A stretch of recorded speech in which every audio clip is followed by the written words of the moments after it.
It's New Year's Eve. All is quiet. All is lost. Blake Snyder beat you. All is lost moment of the year. The very end. And then we're about to break into the finale, of the beginning of January. Well, you know, I mean, January is technically still winter, so it's still something of a finale. This is true. It's the cliffhanger ending. 2 viewers. Oh, Jimmy 5. Neutron. It's New Year's Eve. I don't imagine we're going to get blown up with viewers today. We're going to get blown by viewers today. We're going to get so much BJs from the viewers today. When did Chipotle? When did Chipotle? Hey, that's one of my favorite, just, you know, things that existed this year. Oh, it's not on here. Dang. What is it? The live stream? Yeah, it doesn't show. Oh, no, it does. Ah! So you can monitor the comments from there? Yeah, and I can tweet it so that our friends know where we are. Michael A., he read the description box. Logan be that. Whoa, we already got bars. Christopher showing up. Brendan V. And Jimmy Neutron 00. My homeboys right now. Guys, listen. Normally you're not supposed to talk about pre-planned stages for anything you're working on until anything's like finalized. But for you early guys, letting you guys know that yeah, anything you guys donate, this is all, it's primarily, like pretty much all of it will be going to helping fund the short films and sketches that we plan on doing. I've been writing a lot lately. We're going to start off with like once a month, and then we're going to just go, and I'm dead serious about that this time. Yeah. Making it a goal by at least by the end of every month, we'll be doing it. So Jimmy Neutron 00, thanks for donating, my friend. Jimmy Neutron, way better than Dexter's Laboratory. No, it is not. Yes, it is. Yes, it is. It was way better. No. And Brendan V, dude, 15 bars. You know, it's no 35, but it's still cool. Still cute. Still cute. Negging generosity. And neg generosity. That's the way you're supposed to roll around here. Well, who's Ryan? Okay, wow, we got a lot of people joining in here. We got 20 viewers 20 viewers! That's pretty cool. How many people are on YouTube? Oh, man, a few. We're keeping this primarily 22, towards you, the 35. you now guys, because whoa, they're throwing in more bars. Number one fan, Bradley 12098. Thank you, my friend. Thank you. Trust me, you're gonna like the sketches we have in mind. And everyone, we got. Oh, John, get out your notepad so we can like write down everyone who donates to make sure they get credit. I got Brendan V and I got Jimmy Neutron. Who does? Brendan V, Jimmy Neutron, Rain the Man. Oh, good boy. Anyone who donates 100 bars or more will be thrown into the special thank you. Chance Cook, really appreciate it, dog. You guys. What is Rain the Man? Rain the Man. Rare the Man. Oh, Rare the Man. Rare. Chance Cook, he's constantly taking a chance. But get Christopher V 100 bar. Okay, Christopher V. He's getting a special thank you in our next sketch. We're getting Happy New Year's from Sweden, El Salvador over on YouTube. That's great. Of people. That's fantastic. All right, guys. So let's kick this off. We got to end this. It's California time right now. It's 5:50 p.m. We got to end this no later than 6:33 p.m. All right? Yes. I got to go to like 3 different New Year's events tonight, and I'm hoping to make them all. So here we go. Thank you guys for everyone. Bradley, thank you for donating, my friend. Yeah, thank you so much. So kind of you, Bradley. Bradley Cooper is one of the biggest fans of the Real Rejects. It's what inspired him to take on the role of American Sniper. And here he is today. Steve L. Okay, Happy New Year to you, too. All right. So we want to talk about our top 10 most anticipated movies of the year 2017. 2017. Right. Now we're going to hop around. We're going to go from number 5 to number 3 to number 7. No, we won't do that. Why would we do that? These are just warm-up jokes for when the good jokes start happening. These are just warm-up jokes. You just got to start, you know? You got to get in the field. Yeah, you got to You can't just wait till you're going to make a good joke. Sometimes you got to make some bad jokes so you make a good joke. Ride the momentum. Don't sit there thinking all day. Just do it. Why do you think actors get multiple takes? You don't just do it great the first time. Christopher, donating the bars, my friend. Brendan throwing in more bars. Whoa, you guys are making it difficult for us to get to our live stream. Thank you, Brendan. And thank you, Christopher. Wow, that's so kind of you. You're making the new year that much brighter. You guys with your beautiful Christian names. Thank you. Brendan V. and Christopher Vornas. Vornas! All right. And, okay. Steel. You know what would be kind of cooler? Anyone who donates should get the shout out in the next, like they should get shout outs in the next reaction or something. Yeah, there you That'd go. be cool. Perfecto. Anybody donates 1,000 bars or more. Oh, that's how we should do it. 1,000 bars or more. Then you get a shout out in the sketch. Anyone who donates more than 100 bars will get a shout out in the next reaction we film. Yeah. Oh, this would be smart. This is why I know who to shout out. Well, okay, Christopher V, you're definitely in the short film. All right, so let's kick this list off. Thank you, Christopher, for backing up. Our number 10 choice. John and I looked through every movie that's coming out in 2017. We narrowed this down to a list that both him and I can mutually agree on here. Yeah. And I think you guys will be appreciative of it as well. Now, we have a list of some films that we know people are going to be like, why isn't this on your list? Just letting you guys know, Justice League's not on here. We okay? didn't forget Get that out it. of We the just way. didn't include it. There are only 10 spots. There's only 10 spots for a lot of fucking movies. If there were 11 spots, maybe this would be different. Yeah. But there aren't. Our number 10 is Guardians of the Galaxy Volume 2. Gardeners of the Galaxy. We chose this one because it just feels like a for sure kind of hit. Not just in terms of box office, but I mean in terms of like, it's most likely going to be a good film.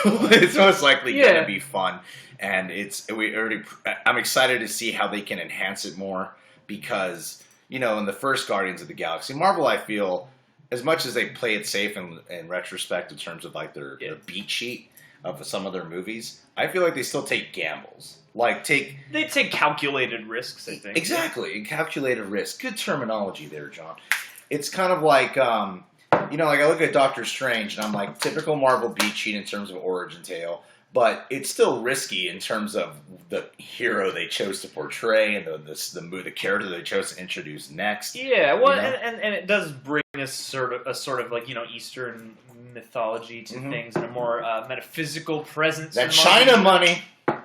Got to get that China money. That China money is a piece of a very troublesome debate with that movie. That is, a topic for another live streaming video. But yeah, Guardians of the Galaxy to me is one of those, just, as a movie goer, there's so many franchises around and I hear Guardians of the Galaxy 2 and I'm like, oh yeah, I like that movie. I think I want to see this one. So I'm happy to see these characters come back. I like the first Guardians. It's one of my more favorite things in the Marvel universe. I think Guardians is one of those rare movies where you really want a sequel. Not just because you know you're going to get one, but it would bum me out if I was like, they're not making a part 2? That's too bad. Yeah. And I like what James Gunn does with it for the most part, and I'm happy to see the rise that he's gotten because he came, up from trauma and he managed to bring something new to Marvel for me, so I'm excited. And especially some of the stuff he said about like, I know we didn't have the most impactful villain, but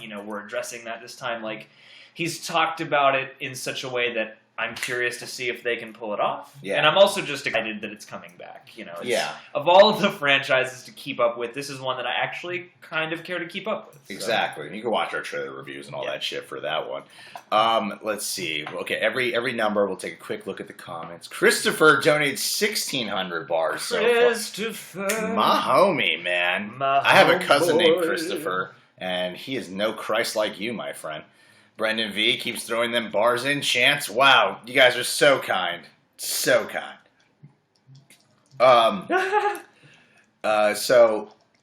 Oh man, I mean, we don't have as much time to take as many questions, but, of course, if the guys who donate bars ask a question, we might be able to throw that in there. Hey, what do you guys think? Yeah, listen to Chance's question. What do you guys think will be our number 1 pick? I've made it pretty apparent in a lot of videos of what I said will be our number 1 pick. I don't know, dude. It could be anything. It could be... It could even be Max Saw Steel. Legacy. Yeah, Max Steel. Our number 9 choice is a film I'm not 100% about, but I know I gotta watch it. It's one of those things. It's like, I can't say, oh, I know for sure this is going to be a damn good movie. Or I would be very surprised if it's not a great film.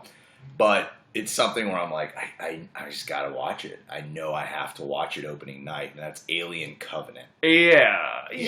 At least a weekend, I think. Yeah. I don't know if I'd be like beating down the door to be like, it's Friday, Thursday night, gotta see this. But Alien Covenant is something to me that's interesting because I'm still kind of excited that Ridley Scott is in this, atmosphere doing, big sci-fi again. And that's cool. And again, it's like, I liked stuff about Prometheus enough and I like Alien enough that I am sort of cautiously optimistic about giving him a second chance with this. Yeah. Because, I saw that trailer and, I don't know if it's actually going to be, a good movie, and I'm a little afraid it's not, just because of some of the things that have happened with these kinds of movies lately, and all the news is always changing.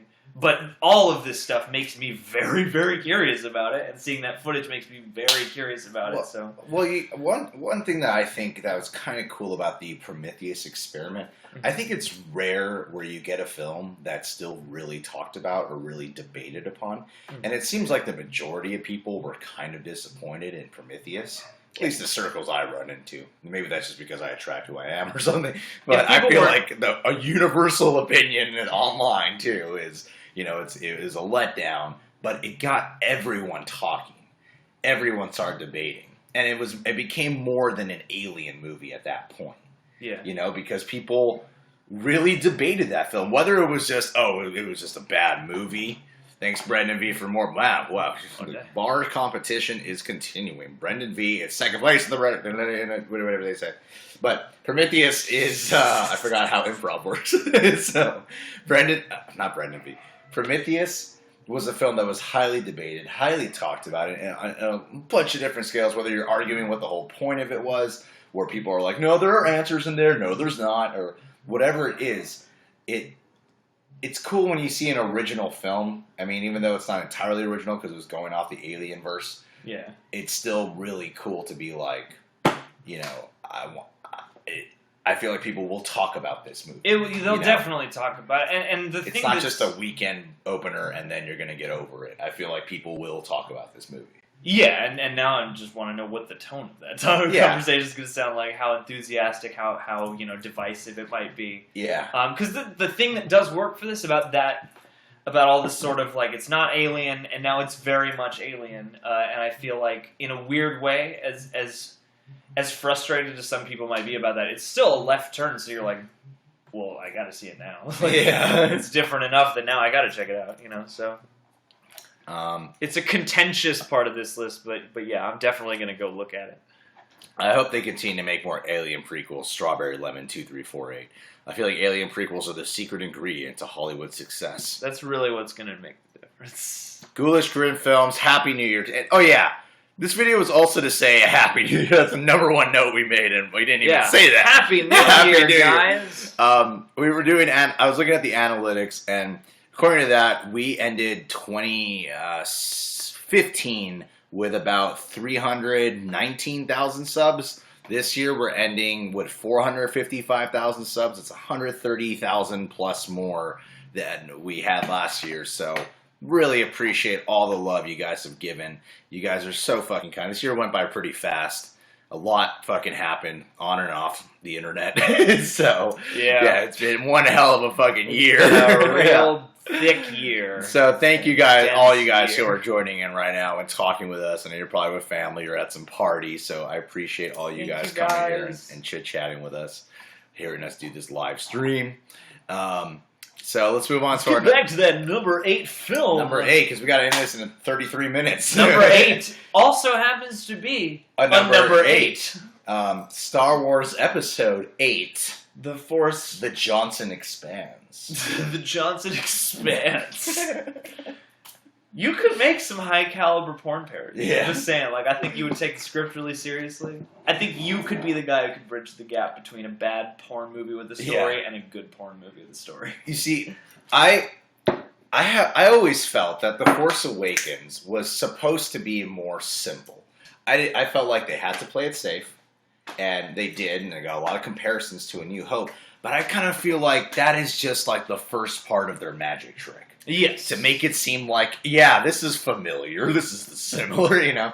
But they kept teasing things that would be more revealed in later installments, or things that are much bigger, more secretive, and a lot of questions they implanted in there. Like the overall main scope was, you know, a comparable plot line to A New Hope. But I felt like there was plenty in there that makes you go, I gotta find out about this. I gotta find out about this. And that ending of building up Luke Skywalker for so long, and then you finally see him at the end, and he has no dialogue. It's like, you just want to tune in and like, I want to see Luke in like several fucking scenes, you know? It feels like somebody got to make a movie again, you know? Like, it didn't feel like somebody got to make an installment of something. It felt like somebody got to make a movie. And so, like, yeah, seeing Luke at the end, like, it does get you excited. And it does, like, for me, for not being a huge Star Wars fan, it got me at least hooked back onto the series. Because, like, when I think back on last year, I do remember that I do remember The Force Awakens. I do. Wow. So, yeah, Star Wars Episode 8, I know precious little about it, but I think Rian Johnson is a good choice for this. See, that's where here's what I feel about Rian Johnson being on board with seeing how incredibly creative that guy can be. Yeah. And on top of that, like, I felt like releasing Rogue One was a really good idea, because I thought it really showed that they're willing to take, you know, I mean, if you guys haven't seen Rogue One, sorry, but it's like on every fucking article about Rogue One. Yeah. You know, everyone dies, and they didn't even want Jyn Erso to die originally in the first script, but they went bold, and they were like, yeah, we gotta kill her off. Yeah. And they thought they couldn't get away with it. The filmmakers were like, I don't think they'll let us kill everyone off, and then they said the studios were surprisingly really on board, and we're like, yeah, it just makes sense, you know? Well, and that's what intrigues me about these movies specifically, because it seems like Disney is willing to make they've made Star Wars a flagship of some kind, where, again, seeing The Force Awakens and seeing Rogue One and seeing the choices they've made with those, I'm like, it seems like they care about making good films, you know, along with just, you know, keeping the machine going. Like Disney is an interesting kind of sinister machine, where it's like there is so much merchandising and there is such a big money machine, but they still make good movies. At least, you know, with Force Awakens and with Rogue One, I'm like, you're really throwing down on like some filmmaking here, though. So, well, my point with bringing up of the bold choices of Rogue One, I feel like a lot of that boldness and a lot of the, oh, this is going in a different direction and we're being surprised, is really going to be unleashed in Episode 8. Mm-hmm. I feel like Episode 8 will be the one where, okay, they were all building so they can fucking flip everything on us or something. I feel like that's when it's all going to take crazy turns and have twists. I feel like Episode 8 will be that one. I don't know anything about it, but I feel like it'll be it. You know, that's a good point. And I started to think about that a little bit, because, I wonder now how much, you know, Rogue One is a spinoff, but how much of that they are going to incorporate. Like, we gave you the sort of, you know, a Star Wars movie with a Star Wars heart, and then we gave you this darker, you know, more war-heavy Star Wars movie, and now we're going to split the difference for Episode 8 or something like that and make, you know, a blend of those tones. And so, like, I'm curious as to whatever they're going to make out of this, you know? I'm excited for it. Yeah. I think it deserves great number 8. I feel like its heart is in the right place, and I could tell that from both of those movies, and I felt good about that. So, yeah, I'm excited for another Star Wars. How should they handle Carrie Fisher's death? That's for a later video, guys. We don't have time to cover that today. Respectfully. We just wanted to tune in before the year was over and give you our list immediately. But we got more donations from Brendan V. Thanks, man. Thank you. Thanks. Oh, Kyle's in the chat on YouTube. Oh, that's great, Mr. Eilerman. Kyle. Oh, I love Kyle. Kyle's optimistic for 8. And, Wow, man. It's so cool when you guys donate, honestly. It's just, this is really trippy, because John and I the reason it took us so long to, like, actually get around to doing some type of live stream where people can donate, it's like, when it came to the point where we were like, well, we have incentive to actually raise some money and we can, like, give back through the, you know, like, most we can do is probably mention. We'll probably come up with better incentives down the road. But you guys are helping us create a better channel by helping us raise money for it. So it's crazy to see how you guys are like just helping out. Like we don't know you guys, but you're so kind. So thank you. It trips me out, honestly. Like just to be that generous is so trippy. This started as a weird operation in a tiny guest house, just making stuff. And from there, we've kind of, just kind of built it up from the bottom. We got big dreams for 2017, and we want to go through with it. We really want to honor a lot. Like, a lot of 2016 has been us prepping for what we'd want to do in 2017. A lot of things we were like, we're going to add this, we're going to change this. Paying dues again. Yeah, we're going to really... Oh, Christine, my dear, my lovely Christine tipped us 1,000 bars. Where's Christine? My beautiful Christine, LMAK, you are beautiful. And Brandon A. Dig, I'm glad we're the first reaction channel you subscribe to. I think we're a good reaction channel. There's bad reaction channels and good reaction channels. I think we're one of the good ones. Are you sneezing in the middle of me thanking people? Bless you. It's good. So our number 7 pick. Sorry, we got to keep this moving, Christine, guys. what is her username? Christine, let me know. So our number 7 choice is the movie Split. After I saw Avatar: The Last Airbender, I've been excited for any project of Shyamalan. Well, yeah, and Lady in the Water for me was really the one where I was like, this guy knows exactly. This guy, Sixth Sense, I had my doubts, but when he got the Lady in the Water, Unbreakable. This guy's got something to offer. Yes.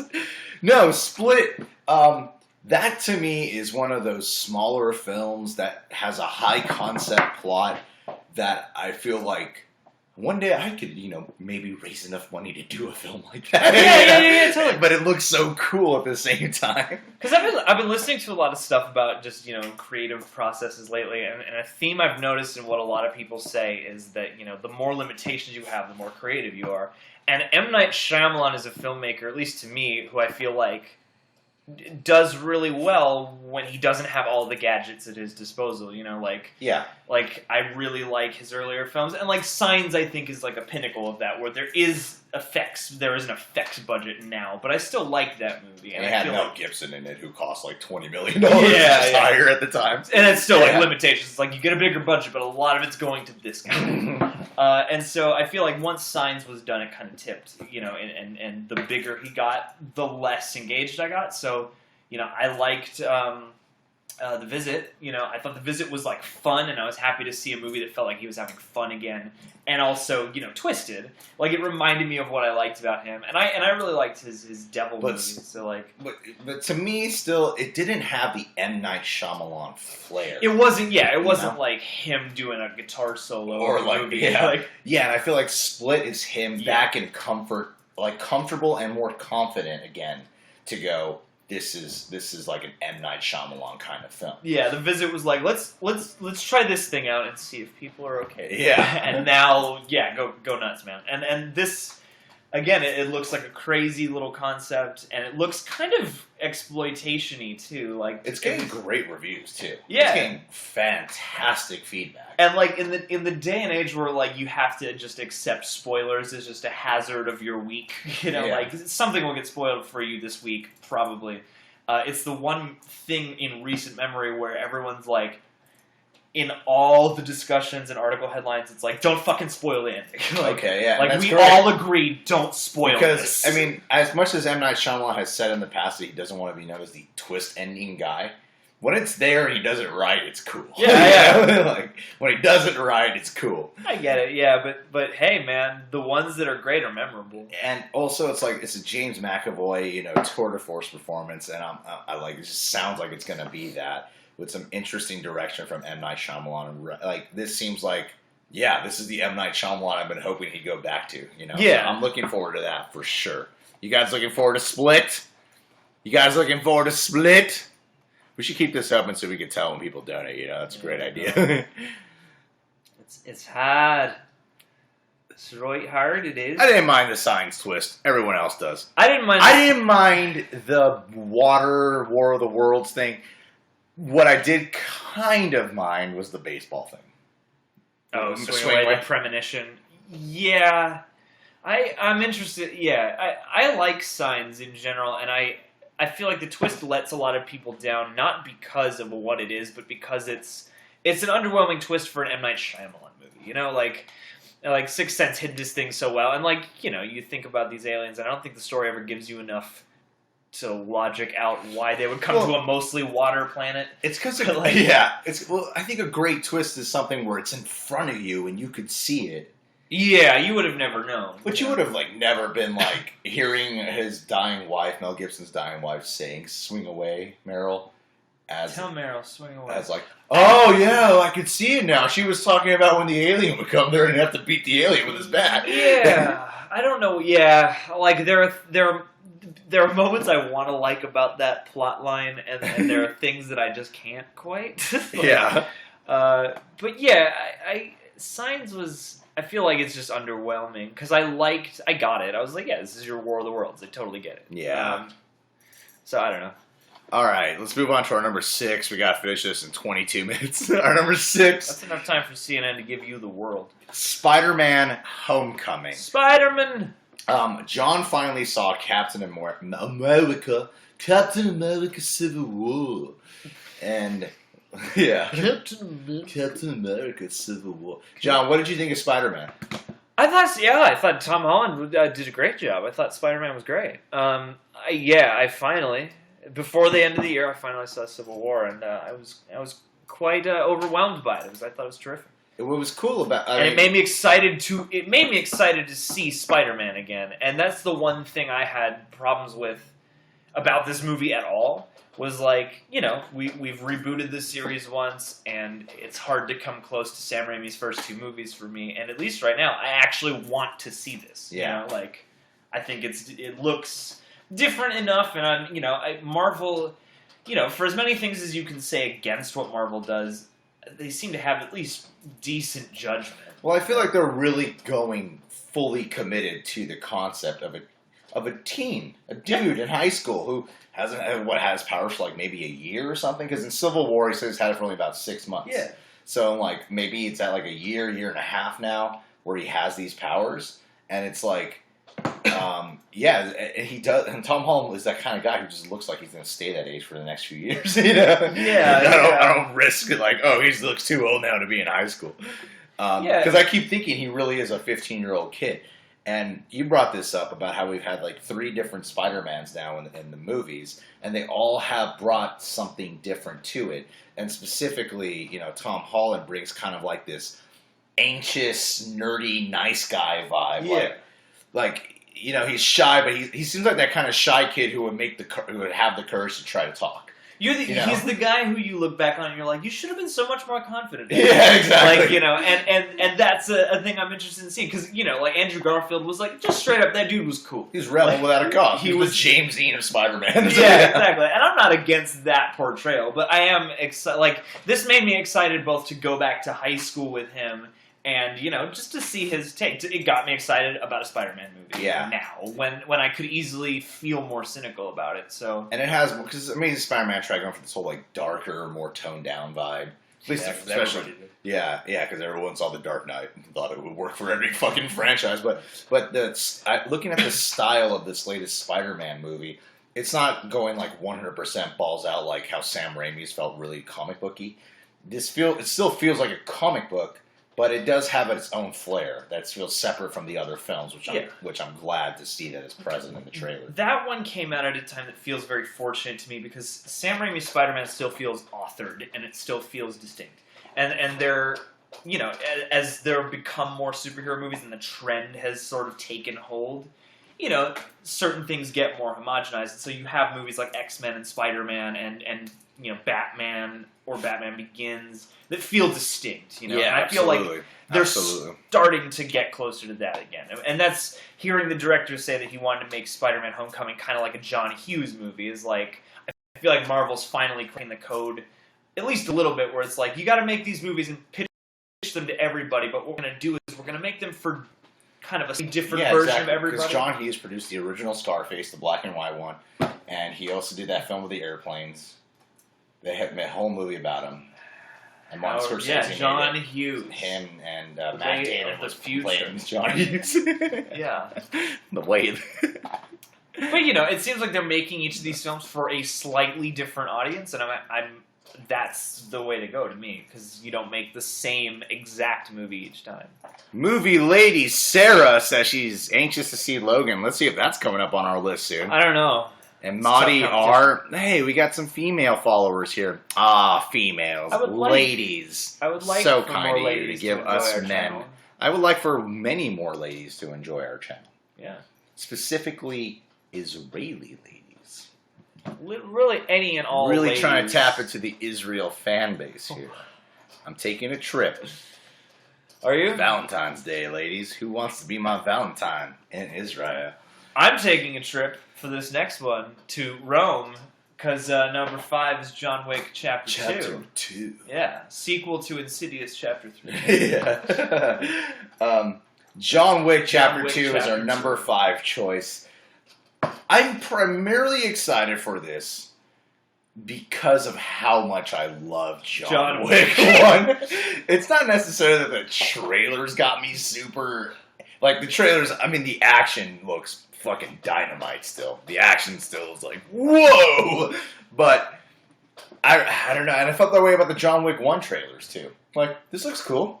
Yeah. This looks really cool. But it didn't, like, captivate me in style and story as much as the movie itself did, you know? Yeah. And I feel like, I have a feeling that they don't seem like they're at the level yet where they would fuck that up, you know? John Wick, yeah. I don't necessarily want John Wick to be like a full-on movie franchise, but I feel like John Wick 2 could be like the Raid Baron doll. It's like, it could be, here's even more resources to do your crazy shit, and maybe then they can wild out on this movie. And I'm down with that idea. And what's cool about it is, like, it's not like the Transporter films, where the Transporter films is only about Jason Statham. John Wick has a whole world to it. And even the first, like, it's about a specific story. Like, you know, it's...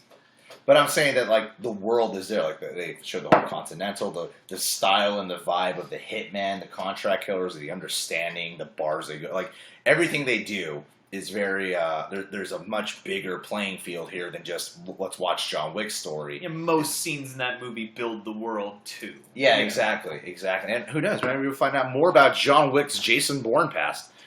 Yeah, and well, I mean, John Wick also seemed like a character that, like, everybody kind of got behind. Like, everybody I know was like, yeah, John Wick. So I feel like it's cool to have a hero around that's like, action movie. It's dark and gritty, but it's cool. It's inventive. It's stylized, and like John Wick is like, he seems like he has the fairest judgment. Yeah, right. And like I'm glad we have a protagonist like that. And Larry Fishburne is going to be in it, and that's exciting for everyone. Oh, you know what I saw? I saw Passengers. You watched it? Yeah, I saw Passengers. Did you like it? That's a really complicated answer to that question. John, we got 15 minutes to finish this. But no, like, never mind. Guys, movie lady Sarah says she loves our channel. Oh, she's been watching us for a long time. I just like I love you, Lady Sarah. Lawrence Fishburne just shows up in every sci-fi movie now just to say hey. Oh, yeah, that's right. Lawrence Fishburne's in it. Yeah, I was like, and I forgot about that, so I was like, no, this is just like Predators. Yeah. But just with more, like, forlorn romance. There you go, Kylerman. Kylerman's in the chat. Kylerman's in the chat. All right, guys. Wow. Looking at these bars is so amazing. Please donate. Drop in bars. We have a lot of ideas we're working on. We're going to put some good shit together for you guys in 2017. So thank you guys for everyone who's helping out. Our number 4 choice is Thor Ragnarok.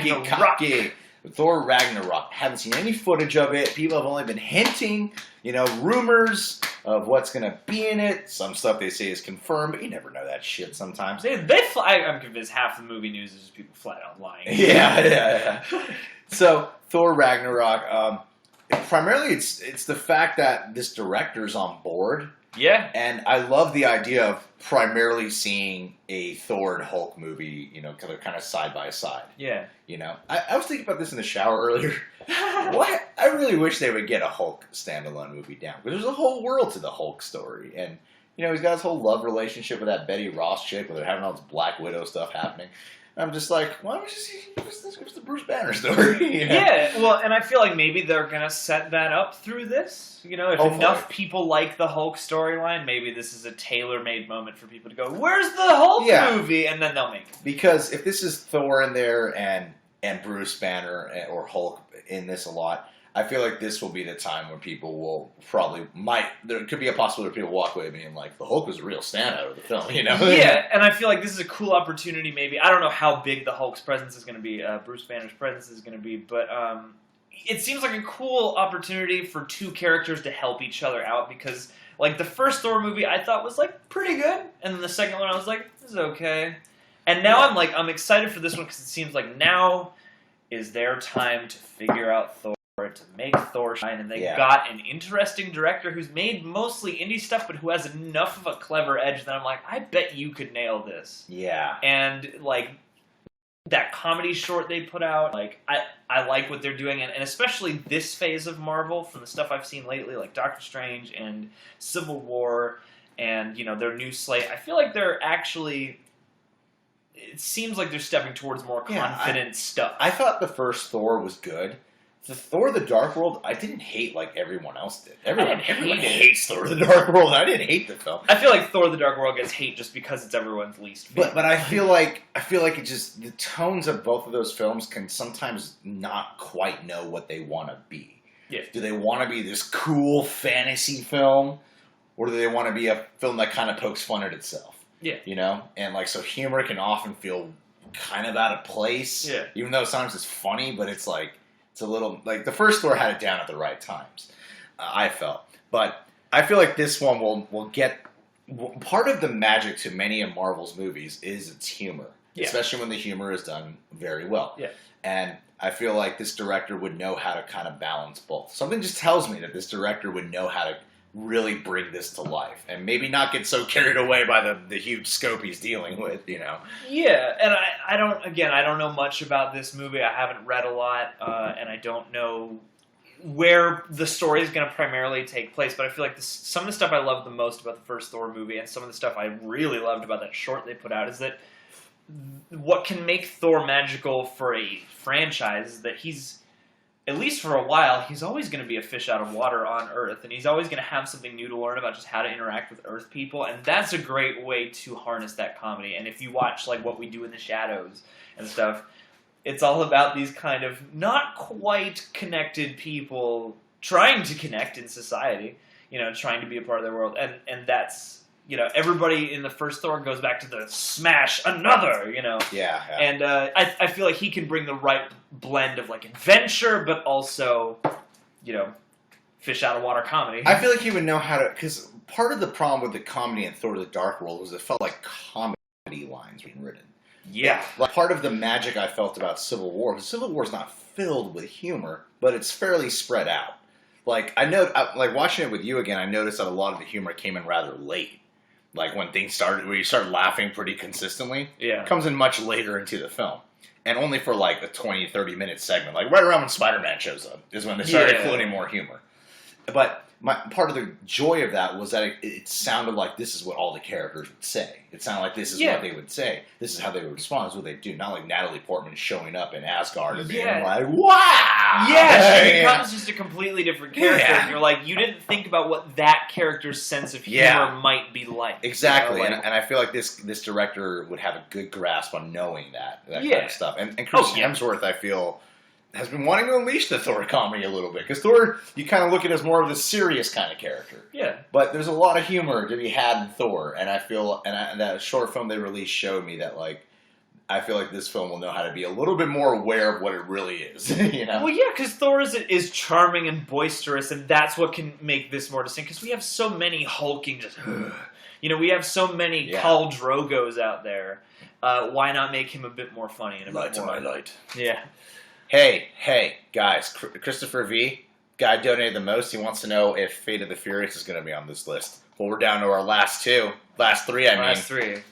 Yeah, wrap this up in 10 minutes. All right. Number 3. Let's see if it's on here, Christopher V. Is it on here? Is number 3 going to be it? What's is it going to be it? It's Blade Runner 2049. It's not Blade Runner. Fate of the Furious. All right. Blade Runner 2049. I'm going to rewatch Blade Runner because I don't remember like a lot of the end, and because I saw it when I was really young. I remember the bad guy giving like a speech in the rain. Like, I just don't remember it that well. But I do remember what I do remember about it, and from what I saw not long ago again, when I saw the first hour again, I remember thinking like, this is fantastic. To this day, this is amazing. This is amazing stuff. So, what's getting me jacked about this is so many things. One, haven't seen Ryan Gosling in a film like this. Two, I'm glad to see Ryan Gosling is in a film under the direction of Dennis Vagina. Dennis Vagina. Villeneuve. Denis, whatever. Denis Villeneuve. Denis Villeneuve. I'm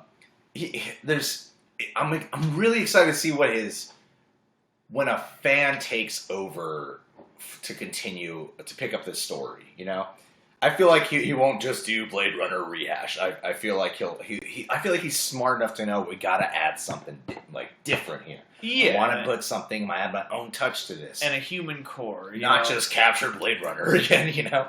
Yeah, this is one of those guys. It's interesting when directors really take off, and you see their names everywhere, especially after they direct, like an Oscar movie or something like that. You see a director blow up sometimes, and that's always an interesting thing to watch because some of them prove that, you're gonna just fucking rock out for the rest of your career, and some of them are like, you're gonna go a little too crazy, and then, you'll still keep making movies. But that greatness, this guy seems like he's on a good streak. He's done different kinds of movies, and he always brings an interesting core to them. And if anybody's going to take on Blade Runner now, I feel like he's the guy. And this would be the first time he's picking up a franchise. First time, and he's proven. John and I have this belief that directors, in order to be established as an amazing director, this guy definitely knows what they're doing. They need to have at least 3 solid, great films. Three films that are that's their third film, great. And he's had Prisoners, Sicario. His Enemy was in between there, but not a lot of people count that. Not a lot of people saw it. So his third movie was Arrival, though. And Arrival was he's got Prisoners and Sicario, he knows what he's doing, And if he can nail this, because this is a known quantity, it's a franchise piece. If he can nail this, I think he can just probably do whatever he wants from there on out. That's why the reviews for Live by Night don't faze me for him doing the Batman. Yeah. Because if he had only done, Gone Baby Gone and then Live by Night, I'd be like, well, maybe he might not do a good Batman. But Ben Affleck has had 3 amazing films come out. And then he has Live by Night, which doesn't, perform as well with people. But I'm still... It's this rule of 3 we're talking about now, not Blade Runner. But didn't people say Live by Night was just it's not bad. It's just this is nothing. Kind of generic. It's nothing new from Ben Affleck. It's just it's fine, Yeah, it was more like a love letter to these films without really adding something fresh or original. That's what a lot of people say. That's I a film. haven't seen it actually. I'd be interested to see it sometime, just because it might be pretty good. I don't know. And also Harrison Ford is one of the few actors when I hear he's returning to a role, I'm like, all right, because he's still cool. He's still good, even though he doesn't still looks like he doesn't give a shit. Because the thing about Harrison Ford, it's not if Arnold's only returning or Stallone's just returning, where I have these doubts because I'm just Stallone proved he can still do the action incredibly well, and he can do the Rocky character incredibly well. But Bruce Willis with Die Hard, or when actors revisit these older roles, Harrison Ford. The only time, what's weird is the only times I think he looks a little odd is when he's actually shooting guns. Yeah. But when he is the character, just having scenes and interactions and stuff, I think he's great. Yeah, Harrison Ford is one of those guys that each time I see him show up again, he still brings some of that magic back. There's a presence he has. Yeah, and he's committed. He's not a meme. He's not a meme like Arnold or Christopher Walken or Gary Busey or any of these guys who just pop up and be them. And the thing is, Harrison. I don't know why I include Gary Busey in there. I think he's just great in Point Break. But he's one of those guys who every time he shows up, I'm like, yeah. Even as Han Solo, I was like, you magic. Because I know he's got that, just get paid. Right? Every time he shows up, he conjures up something for me. And so, to see him, reprising a role and to see him opposite Ryan Gosling, I can't imagine that magic is not going to happen there. Yeah. I think it's going to be an amazing film, and I would just go based off that teaser alone. I would go without the teaser, just hearing who's behind it. I'm like, I'm in. No, I'll these guys, shit. And the cinematography of Roger Deak, it's going to be it's going to be amazing. With Dennis Vagina and Roger Dick, it's going to be amazing. No. Hey, JV's, he said You guys got me my girlfriend. She is a massive fan and you helped break the ice. Whoa! Ah! I'm gonna take a picture of that. How did we do that? That is an honor. Yeah. No, where'd it go? It's right there at the top. Yeah. Oh, that's wonderful. Movie lady glad Sarah it worked wants to know out. if we can see Blade Runner in the Underworld series. God, no. Where'd you Blade get Runner that and the ideas? Underworld series crossing over? I would hate that, honestly. Please don't do that. Maybe as a graphic novel. Maybe. No, I'm not even sure about that. I'm just more sure about that. Yeah, I'd be way more sure about that than... Like, guys, even I think this is too big of a gamble. So, we got 2 more to say real quick. Number 2 choice. Is it Fate of the Furious, Christopher? Fate of the Furious? Number 1 donated bars guy. It's about family. It's about family. It's about family. It's called Get Out. Get Out! Get Out. Jordan Peele's new movie. Jordan Peele. That looks like... I mean, I'm excited. I'm excited to be excited for a film that is not a comedy from a guy who I know is known for comedy. Yeah. That's like one major aspect of it. Because one thing they've done with a lot of their sketches especially, and even like parts of Keanu, is they kind of remind me of Raka Raka in the sense that they go to make something funny, but when they have a chance to make it kind of cool and honor the genre, they go for it. Yeah. These guys clearly have seen a lot of movies. Yeah. And they know how to use style to elicit a reaction. Yeah. Usually it's a laugh, but they know how to use style and to shift between And horror and thriller is an element I feel they like to play with already. Yeah. Suspense of some format they like to play with already. So watching the trailer for Get Out, that just looks like to have all the qualities of a fun horror movie that could be more than just a fun horror movie as well. It seems to have like crazy psychological mental imagery. Seems to have the paranoia down. I love like paranoid characters in movies. It seems to have like a big sense of humor about the world it is that it's taking place in. It certainly looks like it has a surreal, a strange quality, if nothing else. I mean, the trailer is very disconcerting, and they say comedy and horror are very similar, and I am so excited to see his horror movie. It's because those are the two genres that have very specific emotions they're trying to elicit from you. But comedy, they want you to laugh. Horror, they want you to get scared. And they ride a momentum in a similar way. A laugh and a scream are kind of similar because they're both kind of pulled out of you without you just deciding to do them, And so, and so, like, to see him oscillate more, like, I feel like there's got to be humor, but they're gonna tip up the scales on the suspense and the horror stuff, and I can't wait to see what he does. Like, the trailer looks bitchin', and I'm super excited. It looks diverse, it looks cool, it looks like a horror movie that has, a bigger story working underneath it, maybe, and that's all the stuff that I want, All right. Yeah. Sorry, we got to move on now. Number 1. So far, let's go over the first 9 we have so far. Guardians of the Galaxy, 10, Alien Covenant, 9, Star Wars Episode 8, Split, 7, Spider-Man Homecoming, 6, John Wick Chapter 2, 5, Thor Ragnarok, 4, Blade Runner 2049, 3, Get Out, 2. What's number 1? What's number 1? It is Friday the 13th! Did you guys catch that? Did you catch that? It's not either of I'm those kidding. movies. It's Ghost in the Shell, Scarlett Johansson. Skin-tight bodysuit. That's They know. People know. People already listened to it. It's Logan. Logan! It's definitely Logan. It is definitely Logan. You better check yourself. It's definitely the Logan. Sarah's like sad about that. No, I'm sorry, Sarah. Sorry, Fate. Okay, we made this list democratically. We agreed upon. Here's all the movies that are not on here. Kong Skull Island. The Belk. These are movies I'm all going to watch, but they're just not on this list. Kong Skull Island, The Belko Experiment, Ghost in the Shell, Valerian and the City of a Thousand Planets, Kingsman: The Golden Circle, War for the Planet of the Apes, Saw Legacy, Justice League, The Belko Experiment, Fate of the Furious. We mentioned The Belko Experiment twice. Logan. I've said enough. Logan. I've said so much already throughout videos and other things about like why Logan is my number 1 most anticipated film. Long story short, it's Hugh Jackman's last outing. It's He's one of the never going rare outside. like red band trailers that got me like excited for the fact that like this is gonna be fucking violent, all right? You know, like that was something that really did appeal to me. The violent aspect of it.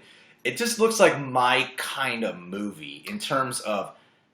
I like those slow burner kind of films. I like the tension films. I like the atmospheric kind of haunting moods backed with violence and action. You know, I think that's really cool. With like gritty characters, they take their time when they talk to each other in scenes. You know, this looks like one that's gonna get to be whatever it wants to be. You know, it's like it's his last outing. It's James Mangold's second pass at this. Like I feel like they're. If all goes well, it seems like they're being allowed an opportunity to do something really cool with this, and I'm excited to see it. Like, this is the one, like, superhero franchise movie I'm like, yes, I want to see that soon, you know? There's something that just looks really special about it. Yeah. Because it doesn't look like any other... Like, I'm sure... I know we've had graphic novel adaptations and superheroes who are not part of, like... Marvel or DC or even like, you know, we've had other interpretations. Like we had Blade at one point. We had Watchmen. We had these films that look different than other superhero movies. Yes, I know. But to take a character who pretty much launched what we have today. Because it was the X-Men, but let's face it, it was really a Wolverine movie. They've always been a Wolverine movie. So it was really Wolverine who like launched it like from the get-go. And to have his last outing. Hearing that Hugh Jackman took a pay cut because he was like, well, to make a better film, I had to take a pay cut so we can actually get this project done. To hear that he's just so on board for that, it's awesome. And that makes me so excited. It seems like, I feel like they got to treat this one with real tender loving care. It seems like exactly. It seems like a passion project as well as a big blockbuster. And I'm like, when a superhero flick is able to do that, I would love to see what comes out of that. Yeah, you know? And like to see the character of Logan in this, like see them be bold enough to go in this direction and take Logan in a world where his character will be so unique and interesting to watch in that specific time in his life. Yeah. That sounds like a great fucking time. I have the utmost faith in it. And James Mangold did 3:10 to Yuma, which is an amazing western. Yeah, that is a good. That is a really good movie. And Walk the Line's really good. Walk the Line's really good. I mean, it's not a western, but you know, southern. But even so, but you know, like he's shown a certain amount of a range. And 3:10 to Yuma is a great indicator. And it also looks like it's going to have a certain amount of that comic book like heightened quality. There are a lot of really striking, you know, sort of comic book images in that trailer. I really feel like this isn't like another installment in the X-Men films. This isn't like, because even Civil War kind of feels, not the movie itself, but just the idea of it being made and the promotion. Yeah. You could tell there was a lot of passion and a lot of care put into Civil War, but it still is like, well, we've still got like a shit ton of other Marvel movies. We still got a lot of fires to stoke, you know. But this one, they're like, this is going to be his last movie. We're going to make sure this is like the heart of Wolverine. Go out with a bang. Yeah. You know? Oh. I'm just calling it Logan, you know, they're not even calling it Wolverine, you know. That is awesome. And it's cool because you know what Logan means. Hey, Christopher, you donated more bars. Oh, Chris. You know, another word I learned for V is Vikram. Name the show where I got that name from. If someone gets it down, I want to just see before we go, if someone could get down where I got the name Vikram from. Anyone know where I got the name Vikram from? Yes! Christopher V. got it! Yes! From Life? Friends! There's a Vikram on Friends. Ross pretends to be a guy named Vikram when he, like, fucks up his, like, Phoebe and Paul Rudd's relationship at one point. Oh, okay. This is Vikram! Some people on YouTube were asking about Dunkirk, if there's any love for Nolan. I would put that movie on the runners-up list. Yes. I'm excited to see a I'm going to watch it. I'm more excited for the IMAX experience. Yeah. I'm not as excited in terms of I just really want to see Dunkirk. I'm more excited in terms of I know he's like, shoot, this is the most he'll ever use IMAX cameras, and he seems to be the best at using it. Yeah, he seems like anytime he does it, he makes he like knows what it's like to go to IMAX. Yeah, he dreams in IMAX. He knows like how he's gonna do this and how he's gonna give you an IMAX experience. Yeah, totally. It's not just there's some cool scenes with the IMAX cameras here, you know. Yeah, like it's not a gimmick. It's part of the.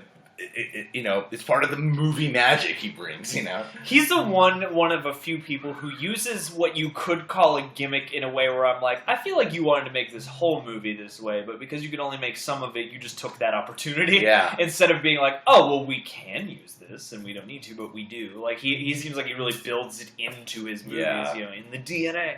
And I'm excited for that. Somebody else also asked about the new Halloween movie, and if that was coming out in 2017, I would be so excited, but I have no idea when that's going to happen. So, could be. I really think they should just... Who knows? Okay, guys, before we say Happy New Year and end out this video, I'd say that the one movie I think they should remake is The Godfather Part 2. Freddy got fingered. Crossover. X versus Freddy got fingered by The Godfather. By The Godfather. How be Tom Green and Marlon Brando? Kyle. Yes. Like Kyle. We're gonna have to have a chat. Doesn't like Rob Zombie, John. I know. We're gonna. Doesn't like Rob Zombie. I would. Hey, I'll meet you halfway. Maybe don't let him write it, but let him direct it. It'll definitely look cool. Christopher V, since you donated the most bars, well, your question: a Jabba the Hutt movie? Absolutely. Abso-friggin-lutely. Fuck a Han Solo movie. I love Rob Zombie's Halloween, Kyle. Fuck Han Solo, man. I say, I want to know, Special where's Jabba the Hutt come from? What? Well, of course you do. What was his rise to power in the criminal underworld? You know? Yeah, man. I really want to know who this young slug was growing up. What made him so much of a crustled fuck? You know, like, let's cast a great actor. Let's get, like, Ed Asner or somebody to play Jabba the Hutt and really explore this guy's character. Why would he enslave Princess Leia? No CGI Jabba. No. No CGI. All practical, and you don't have to do a full monster costume, you know? Just get, like, John Goodman can play Jabba the Hutt, you know? I mean, the problem with that is, like a young Jabba the Hutt before he gained all the weight. On the one hand, that's a little bit mean. However, I think he would be tremendous as Jabba the Hutt. He would give a good performance. Like, there are so many people being like, 10 Cloverfield Lane, he should get an Oscar nomination. I'm like, you know what? Yeah, he's pretty great in that movie. Like, he's legit. No, he shouldn't. It came out in March. Yeah, it's the months. The calendar decides. The calendar decides. No, Goodman lost weight. Oh, that's okay. Well, he could do a little fucking Jonah Hill on us. We'll and take gain it all back. him and Jonah Hill together, and they can play. Yeah, just have him gain all the weight. Jonah Hill will be younger Jabba, and then All right, guys, I gotta end this. I gotta go meet up with my family. Got a GTFO. Let's give a shout out really fast to all the guys who donated. Bernadette Dig, 175 bars. We got all these names right. I don't think I got Bernardi. Oh, Bernard, you dig? You know what? I'll just screenshot these guys. Yeah, maybe that'll help. Chance Cook donated 240 bars. Christine LMK, 1,000 bars. 1K Brendan V, 1,060 bars. And the most bars donated today, Christopher Vornus for 2,337 bars. Hell yeah. Holidays have been around us. I know everyone's usually broke at this time of the year, including us. So thank you guys for donating today.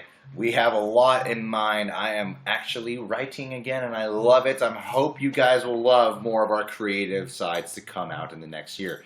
Happy New Year to all of you. I know YouTube is also watching this. Happy New Year, YouTube. YouTube is the reason we're here on YouNow right now, and YouNow is the reason we're connected to YouTube. Isn't that funny how it all works? Everybody follow the Kylerman. He's a beautiful man. We love him. And Brendan V, you tipped another 1,000. Brendan V. this is the best part of 2016. Receiving money from you guys. 2K16. Your generosity is kind. So we gained about 130,000 subs this year. Let's go for another 10,000 next year. 10,000 10,000 more subscribers. We can do it, John. I think we can reach 10,000 more by this time I next think year. we can. I think we can do that.